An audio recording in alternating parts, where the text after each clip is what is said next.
Ahoj, vítaj v dielni Hejus, kde masť a blato Land Roverov je náš chlieb každodenný. Moje meno je Vlado a v dnešnom videu si ukážeme, prečo je rok 98 ten najlepší rok v Land Roveri.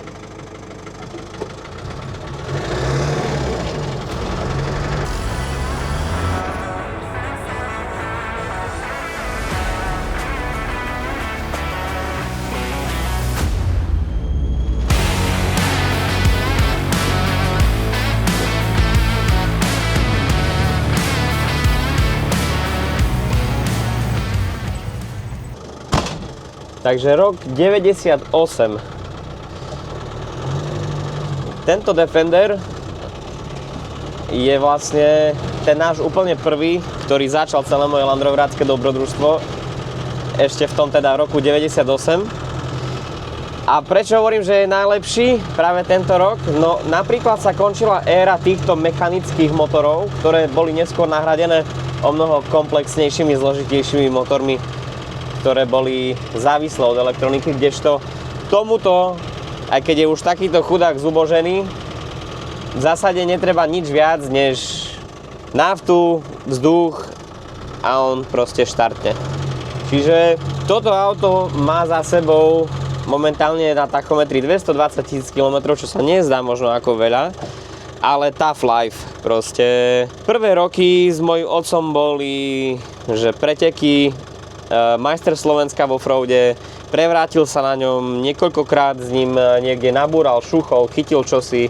Tuto máme strechu poškodenú, to si pamätám ešte, do nás jeden kamión raz nacúval. Proste tých poškodení je tu kopu, potom po nás to kúpil pán, ktorý žil v náplavovej oblasti na Dunaji. A to auto bolo pravidelne pod vodou a jazdilo vlastne tak, že išlo pod vodou a voda na podlahách a v kufri. Takže ťažký život. A ťažký život pokračuje aj teraz v našej dielni, pretože je to naše pracovné auto a teraz na leto ho ideme prekonvertovať vlastne na taký pick-up, aby sme vedeli ľahšie do neho ukladať tovar a ďalej ho používať a rvať a ničiť a on to proste všetko bude zvládať. No a teraz poďme ďalej, lebo čo je vzácne, že taký, aký je tento Defender, kúpený v roku 98, akože výročný model ku 50. oslavám Land Roveru, tak taký tu máme presne ešte jeden, úplne identický, kúpovaný v tom istom čase, dá sa povedať, že aj v tej istej predajni. Možno majú aj VIN číslo veľmi podobné, na to sa pozrieme spolu o chvíľu, ale prinesieme si ho sem hore.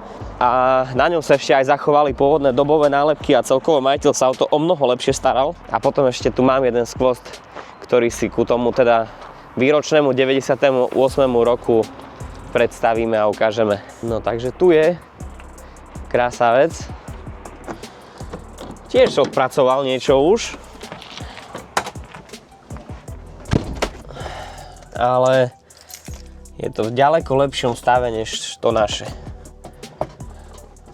Si to štartnúť. Krásny štart. Typické pre tieto motory 300 TDI, že naštartujú hneď na prvý zub. Tu už vidíme aj v interiéri, že to nie je také zničené a vyskúbané, než ten náš. Ďaleko lepšie sa o to majiteľ staral. Má nabehané 142 000 vlastne za posledných 28 rokov. Mechanicky je vo veľmi dobrom stave, takisto vlastne aj ten vonkajší aj vnútorný vizuál je veľmi zachovalý. Nejazdí to denne, nejazdí to ťažký terén, nerobí to nejakú strašne ťažkú prácu.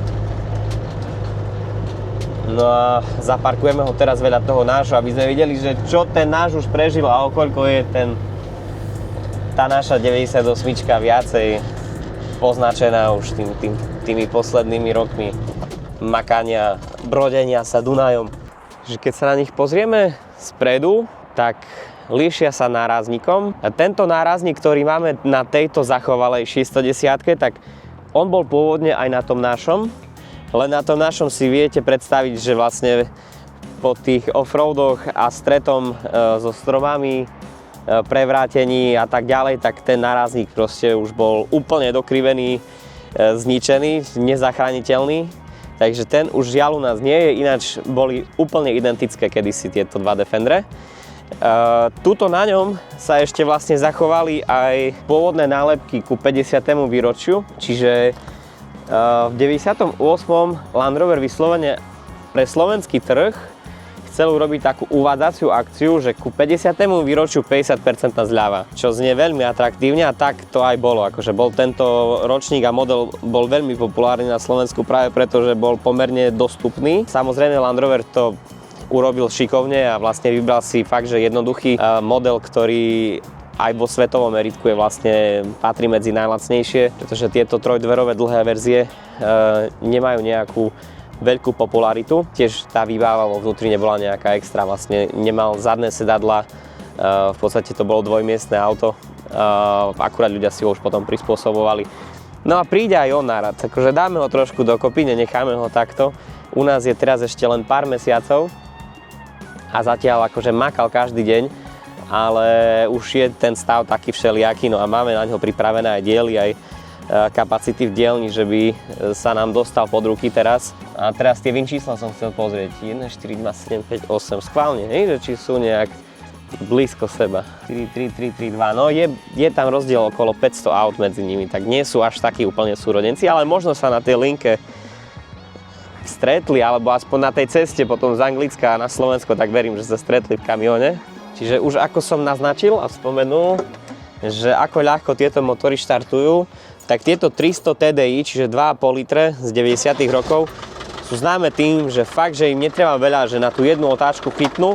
Aj vôbec ten prejav toho motora, jeho reakcie sú veľmi také surové, jednak jednej akoby, hej, že keď stlačím pedál, tak to stlačenie pedálu má za následok, že sa otvorí ventil s palivom a viacej paliva sa dostáva do rotačného čerpadla a jednoducho proste ten motor pridá. Hej. A keď nevie pridať, tak aspoň dymí, čmúdi na čierno. Čiže nerozhoduje o tom nejaká elektronika, nejaký joystick, či vlastne môžem pridať alebo nemôžem.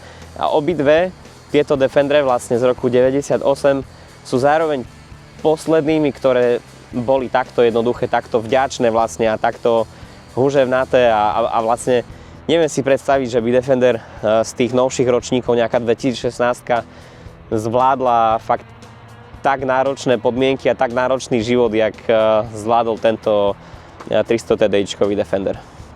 No, ale ja som spomenul, že mám ešte niečo v rukáve, nejaké prekvapenie ku 50. výročiu a ku 98. roku. Takže idem preňho. Tu si nastavme systém, dáme si redukciu. Poďme si zaradiť dvojku na tomto a ideme hore. No, tak toto asi nebude 2,5 liter diesel, čo? Je to tak. Je to výročný model z roku 98, najvýkonnejší Defender, ktorý kedy vyrobili. A pod kapotou je 8 válec 4 liter, ale čo je zaujímavosť, že má automatickú prevodovku. Bolo ich vyrobených len 235 kusov s volantom na ľavej strane, tak ho idem teraz odparkovať ku tej dvojičke a si k tomu niečo povieme. Túto limitovanú edíciu som mal v hľadáčiku už roky. Som veľmi rád, že sa nám to teraz podarilo dostať k nám a že máme tu možnosť nielen sa na nich voziť, ale ich aj robiť a venovať sa vlastne ich kompletným prerábkam a spoznať ich do detailu, do podrobna, ako to teda Land Rover v tom 98 roku poňal. Čiže tak, ako toho tu vidíme teraz, tak v zásade všetkých 235 kusov bolo v rovnakej farbe, tejto Atlantic Blue. Je to taká farba, ktorá vlastne mení farbu medzi modrou a zelenou rovnako asi ako Atlantický oceán, že je to taký trošku chameleón. Ale hlavne, v čom sú tieto Defendre teda odlišné, čo už som povedal, aj čo ste mali možnosť počuť, je to, čo je pod kapotou. Takže pod kapotou nám pradie 8 válec, ktorý už má elektronické vstrekovanie, čiže je bezkarburátorový, čiže veľmi jednoduchý na používanie, veľmi taký No, používateľsky je to jednoznačne najlepší Defender, ktorý kedy Land Rover vyrobil. Ten motor robí okolo 200 koní, plus má potenciál ho vytuniť na necelých 300, a to pomerne jednoducho.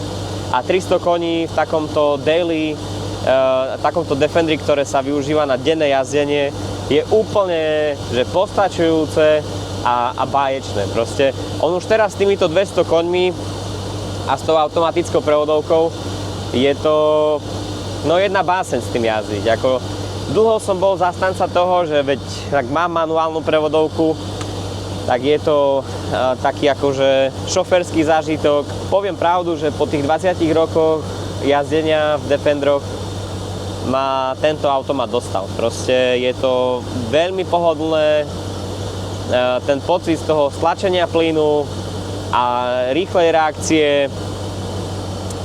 No, musím povedať, že som si na to veľmi zvykol a tieto diesle štvorvalce sú za mňa stále najlepšie, najvhodnejšie pracovné Defendere, ale ako Defender imidžovka na mestské jazdenie alebo nejaké výlety okolité, na každodenné jazdenie, tak jednoznačne si ma toto dostalo. Takže si trošku ukážeme aj, čo vlastne je vo vnútri v ňom. Land Rover do toho vyrobil takúto jednoduchú stredovú konzolu, ktorá v sebe vlastne má už radiacu páku pre automat. Je tu ZF 4-stupňový automat, ktorý je nemecký, je reálne bezporuchový, veľmi príjemný na jazdu.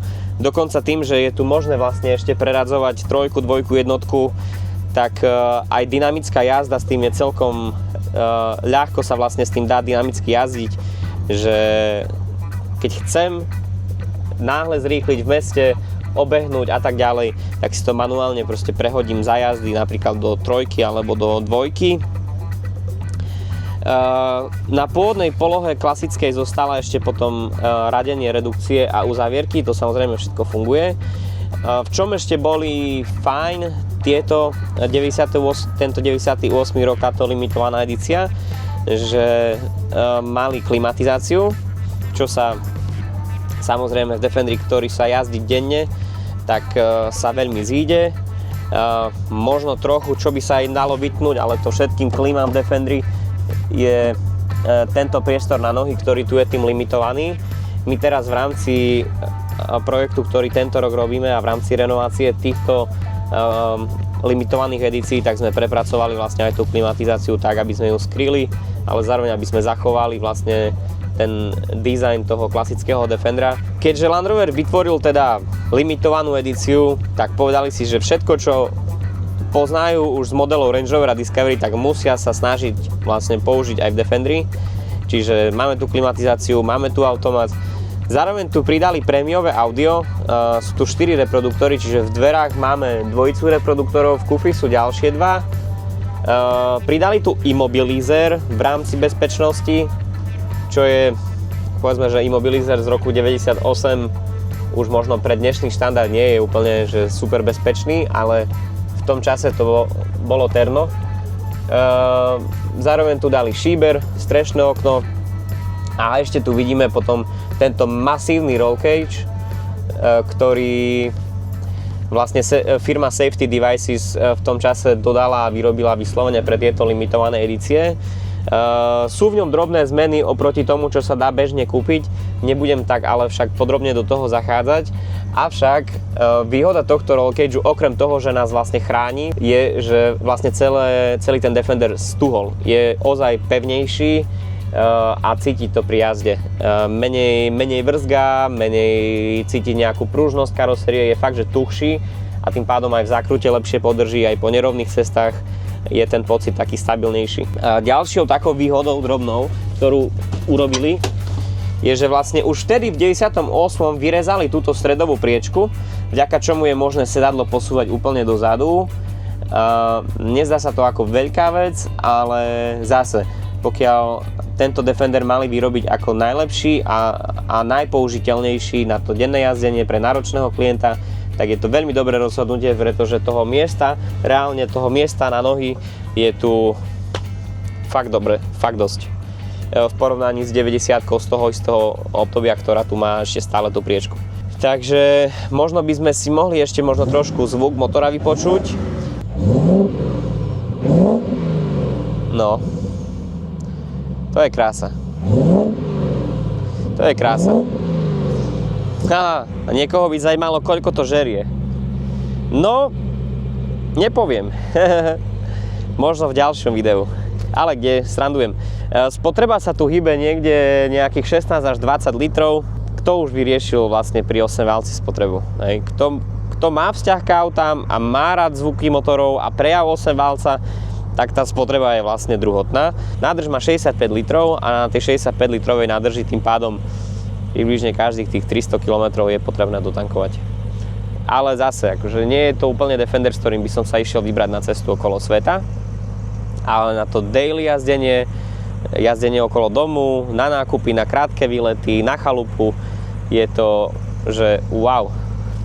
No dobre, a tu by sme to mohli asi aj zakončiť. Tak ďakujem za pozornosť a keď sa vám toto video páčilo, tak dajte na ňo like a sledujte nás aj na našich sociálnych sieťach, na Instagrame a na Facebooku.